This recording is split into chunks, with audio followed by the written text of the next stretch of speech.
النهارده هوريكم ازاي نحول تفاحه لاحلى كيكه هتدوقوها. طعمها بجد احلى من اي كيك تفاح جربتوها قبل كده، وانسب كيكه للموسم اللي احنا فيه ده. الاجواء دي بتخليني عايزه اطبخ حاجات معينه، والكيكه دي منهم. تفاح طري من النص وطبقه مقرمشه من فوق ريحتها قرفه، والكونتراست كده ما بين الحاجات الطريه والمقرمشه اللي على الوش. بجد كيكه الخريف المثاليه، لازم تجربوها، طعمها حلو جدا. تعالوا نبدأ الأول بالتفاح. هي المقادير هتحتاج تفاحة واحدة، لو حجمها زي القريب من اللي أنا مستخدماها دي. بالكوبايات علشان يطلع معاكم المقادير مظبوطة، هتبقى حوالي كوباية ونص من التفاح بعد ما يتقطع مكعبات صغيرة. يعني لو عايزين تقيسوها، عشان لو حجم التفاحة مختلف بعد ما تقطعوها، المفروض إنها تكون حوالي كوباية ونص. وانا ما قشرتهاش ولا عملت فيها اي حاجه، قطعتها بس حتت صغيره عشان تتوزع كده بالتساوي على خليط الكيك، فكل قطمه يبقى فيها حته تفاحه. اللي عايز يقشرها ممكن يقشرها، ويا ريت نختار من الاول تفاحه تكون مستويه وطعمها حلو عشان بتفرق في الطعم. دي الكميه اللي طلعت معايا من التفاحه الواحده اللي انتوا شفتوها. بقيت بقى مقادير الكيك اللي احنا هنحتاجها. المقادير البيزك بتاعت الكيك العاديه: هنحتاج بيض، هنحتاج بيضتين، وهنحتاج زبادي، وقدهم كمان نص كوبايه من الزيت، اي زيت نباتي تحبوا تستخدموه. هنحتاج دقيق وسكر، والمنكهات بتاعتنا قرفه وزنجبيل وجوز الطيب، وطبعا المواد الرافعه بيكنج باودر وبيكنج صودا وسكر والتفاح اللي احنا قطعناه. طبعا كل المقادير هتبقى مكتوبه تحت بالتفصيل وبالجرامات وكل الحاجات اللي احنا متعودين عليها. هاخد الاول طبق هحط فيه البيضتين، وهحط عليهم نص كوبايه الزبادي والزيت، اللي هي المواد السائله كلها مع بعض في الاول، وقلبتهم لحد ما اتخلطوا كويس.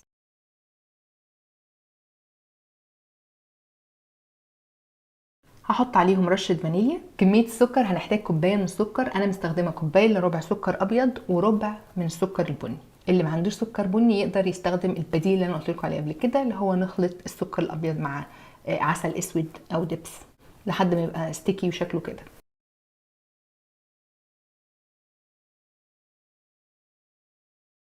قلبت السكر والفانيليا كمان مع الخليط، وهضيف بقى الدقيق. من الدقيق محتاجه كوبايتين الا ربع. بعد كده هزود البيكنج باودر والبيكنج صودا. البيكنج باودر حاطه منه معلقتين صغيرين، ومن البيكنج صودا نص معلقه صغيره بس. ودي بقى الحاجات اللي هتدي للكيكه الريحه الحلوه. طبعا احنا عارفين القرفه والتفاح اتخلقوا لبعض. هحتاج معلقه كبيره ممسوحه من القرفه، وهحط نص معلقه صغيره او اقل كمان من الزنجبيل. بيدي طعم حلو وما بيخليش طعمها غريب، بس استخدموه بكميه صغيره. واخر حاجه جوز الطيب، هبشر منها شويه كده على الوش. قلبتهم مع بعض، وكده مش ناقص غير التفاح. هطبق كده التفاح مع خليط الكيك، وزي ما انتم شايفين ده المفروض يكون شكل القوام بتاعه. يعني الخليط بتاع الكيك ما بيكونش سائل قوي علشان ما يطلعش في الاخر معجن، احنا عايزين القوام يبقى بيرفكت. خدوا بالكم كيكه التفاح من الحاجات اللي انا بحس انها تريكي شويه، لانه كتير التفاح بينزل ميه وبيخليها عامله زي العجين كده وقوامها مش حلو. الكيكه دي بتطلع بيرفكت وطريه وفلافي، وفي نفس الوقت ما فيهاش احساس انها معجنه او جامي والقوام بتاعها غريب. قلبت كله مع بعضه، وهصبه في الصينيه اللي هكون مجهزاها كويس عشان ما الكيكه ما تلزقش ونعيط. فهوزع الخليط بالتساوي فيها، وهدخلها على فرن. مش هدخلها على فرن، لسه ناقص الطبقه اللي فوق الاول. بعد ما وزعت الخليط بالتساوي، هنعمل بقى الطبقه التوبينج المقرمش اللي بتحط على الوش. الكيكه لحد كده طعمها حلو جدا، بس طبقه الكرامب دي بجد بتاخدها في حته تانية. كانها طبقه كوكيز فوق، وبتبقى قرمشه كده على الوش، مع القوام الطري والتفاح اللي بيطرى ويبقى مستوي من جوه كده، والكيكه فلافي خطيره. هتحسوا ان انتوا جايبين حاجه فانسي من بيكري، مش حاجه انتوا اللي عاملينها في البيت. دي المقادير بتاعه طبقه الكرامب اللي على الوش. عندي سكر بني محتاجه منه كوبايه الا تلت، وعندي رشه قرفه يعني حوالي معلقه صغيره من القرفه، وهزود كمان الدقيق، كوبايه دقيق، واخر حاجه الزبده. الزبده تكون طريه مطلعينها قبلها من التلاجة عشان تتخلط معانا زي ما انا بعملها كده بايدي. دي اسهل طريقه، بقعد اعملها بايدي كده لحد ما الدقيق كله المواد الجافه تشرب الزبده ويبقى شكلها كده، تحاول شبه عجينه الكوكيز. هوزعها بقى بالتساوي على الوش، وكده الخليط بتاعنا بقى جاهز انه يدخل الفرن. هندخله فرن درجه حرارته 180 مئويه، الرف اللي في النص، لحد ما تاخد لون ذهبي من فوق ومن تحته كله، وندخل فيها توث بيك نلاقيها طلعت نظيفه.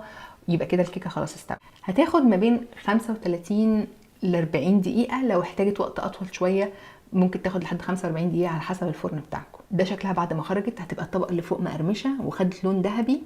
الريحه دي انا مش قادره استنى، الريحه بجد فظيعه، قرفه وتفاح وجمال، ريحه جمال. ريحتها خطيره، وانا طول الخريف مش عايزه ابيك اي حاجه غير حاجات ريحتها حلوه زي كده.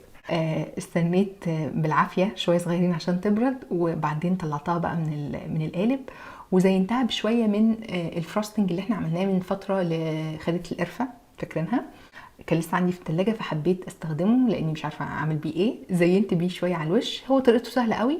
هحطه لكم تحت برضو، واللي ما شافش الفيديو يقدر يشوف الطريقه بتاعته. ممكن تزينوا بده لو حابين انه الجليز ده بتاع الكريم تشيز طعمه بيليق معاها قوي. ممكن تعملوا جليز السكر البسيط خالص، اللي هو سكر باودر معاه حليب لحد ما يبقى قوامه كده.